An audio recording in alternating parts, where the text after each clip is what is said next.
Kekhawatiran yang selama ini dianggap berlebihan ternyata mulai menunjukkan bentuknya.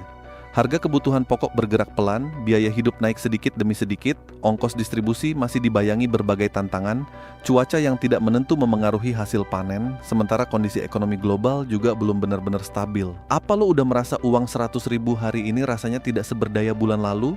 Rak supermarket mungkin masih penuh, pasar tetap ramai, tapi tanpa kita sadari, kenaikan harga sedang merayap masuk ke dapur kita.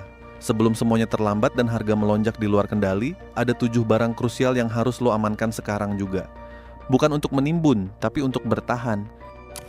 Barang pertama yang layak diamankan adalah beras. Mungkin ada yang bertanya, bukankah stok beras nasional sedang tinggi dan pemerintah beberapa kali menyampaikan cadangan beras dalam kondisi aman? Memang benar, stok menjadi salah satu faktor penting, tetapi harga beras tidak hanya dipengaruhi oleh stok. Distribusi, biaya pupuk, ongkos panen, biaya transportasi, hingga perubahan cuaca juga ikut menentukan. Ketika musim kemarau berlangsung lebih panjang di beberapa daerah, produktivitas sawah bisa menurun. Kalau produksi sedikit terganggu sementara permintaan tetap tinggi, harga biasanya akan ikut menyesuaikan. Karena itu, menyimpan persediaan beras secukupnya untuk kebutuhan keluarga selama beberapa waktu adalah langkah yang jauh lebih bijak daripada menunggu harga mulai bergerak naik. Barang berikutnya adalah minyak goreng. Indonesia memang merupakan produsen besar minyak sawit, tetapi harga minyak goreng dalam negeri tetap dipengaruhi kondisi pasar global. Ketika harga minyak sawit dunia meningkat atau biaya distribusi naik, dampaknya bisa ikut terasa di pasar domestik. Kita pernah melihat sendiri bagaimana harga minyak goreng berubah sangat cepat hanya dalam hitungan minggu. Pengalaman itu mengajarkan satu hal sederhana, barang yang hari ini terlihat murah belum tentu akan tetap murah bulan depan. Selanjutnya ada telur ayam. Banyak orang menganggap telur selalu menjadi pilihan makanan paling ekonomis. Justru karena itulah ketika harga telur naik, dampaknya langsung terasa bagi jutaan keluarga. Biaya pakan ternak yang masih tinggi, perubahan harga jagung sebagai bahan utama pakan, sampai faktor cuaca yang memengaruhi produktivitas peternakan menjadi penyebab harga telur cukup sensitif. Telur memang bukan barang yang bisa disimpan terlalu lama, tetapi mengatur pola belanja dengan lebih cermat dan tidak membeli secara mendadak saat harga sedang melonjak bisa membantu menghemat pengeluaran. Barang berikutnya adalah cabai. Ini mungkin sudah menjadi cerita yang hampir berulang setiap tahun. Ketika musim hujan datang, produksi terganggu. Saat kemarau terlalu panjang, hasil panen juga bisa menurun. Akibatnya harga cabai sering bergerak sangat ekstrem. Hari ini murah, beberapa minggu kemudian bisa melonjak berkali-kali lipat. Yang menarik, cabai sebenarnya bukan kebutuhan pokok utama, tetapi dampak psikologisnya sangat besar. Ketika harga cabai naik, masyarakat langsung merasa semua harga ikut naik.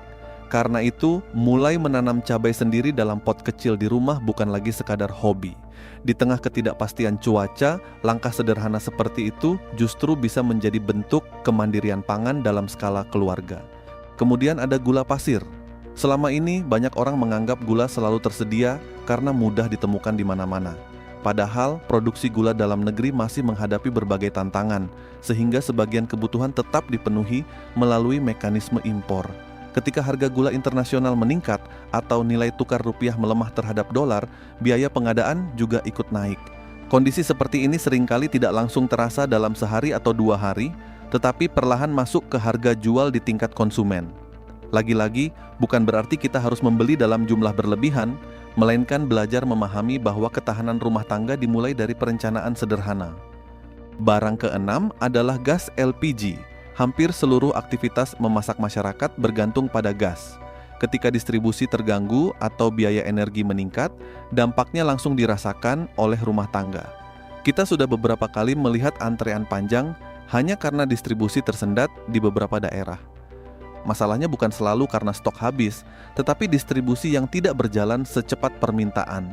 Inilah yang membuat banyak keluarga akhirnya harus membeli dengan harga lebih tinggi. Menyiapkan tabung cadangan sesuai kebutuhan rumah tangga bukan berarti panik, tetapi bentuk antisipasi yang masuk akal.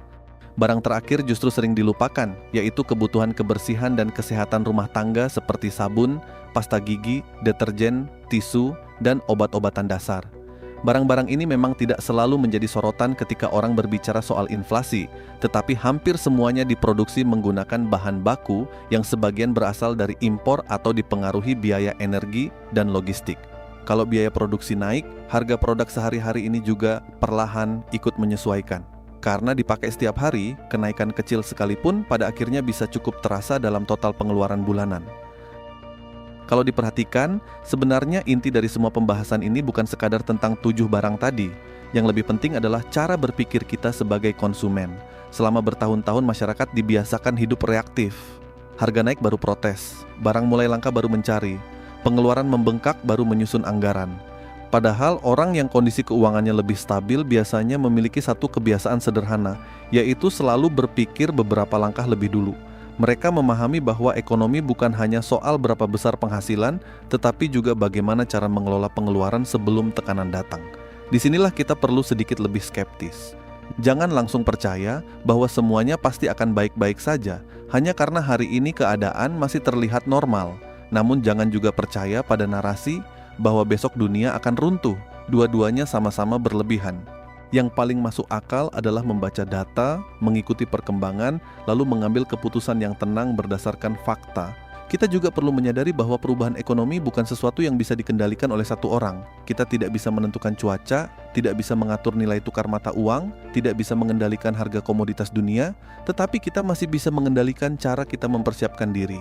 Itulah perbedaan antara panik dan antisipasi. Panik membuat orang membeli tanpa berpikir.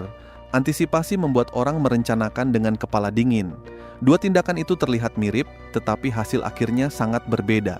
Orang yang panik seringkali justru menghabiskan uang untuk hal yang tidak diperlukan.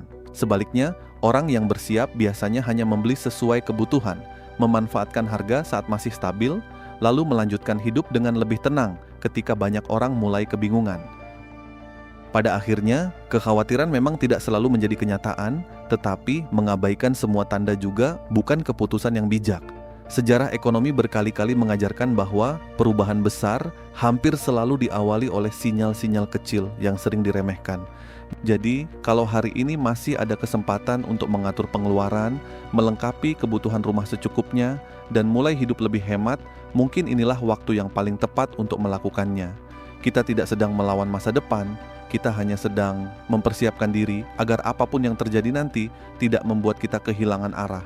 Semoga pembahasan kali ini bisa menjadi pengingat bahwa kesiapan jauh lebih berharga daripada kepanikan.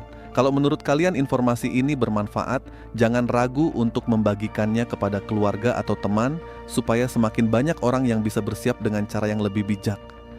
Dan kalau kalian ingin terus mendapatkan pembahasan ekonomi, keuangan, serta isu-isu penting yang dikemas dengan sudut pandang kritis, namun tetap mudah dipahami, dukung terus channel ini dengan menekan tombol suka, membagikan video ini, dan berlangganan agar kita bisa terus belajar membaca keadaan bersama sebelum semuanya benar-benar berubah.